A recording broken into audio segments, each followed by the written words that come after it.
It's really important to me because I think that fashion at its best is really a form of self-expression. And if what we're wearing doesn't reflect our values around, the way that we treat human beings in our own communities and around the globe, and the way that we treat our environment that we're passing on to our children, that it can't really be an enjoyable form of self-expression. So wearing your values is a really important kind of tenet for me, and informs all of the ways that I work with brands and that I kind of make my own choices as a consumer.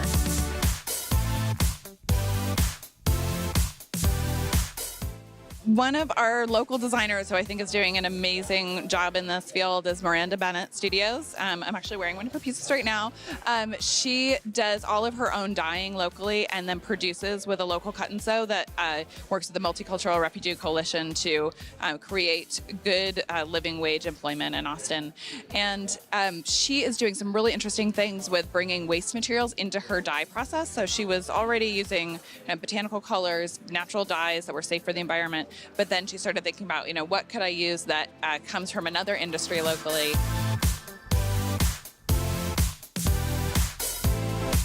One of the resources that I would suggest is if you go to remake.world, that's the organization that we mentioned at the beginning, and they have a great kind of online directory of brands that have passed their criteria for being responsible makers of clothing. So that's a place to see a whole range of brands. As we mentioned, online resale is another way to shop online.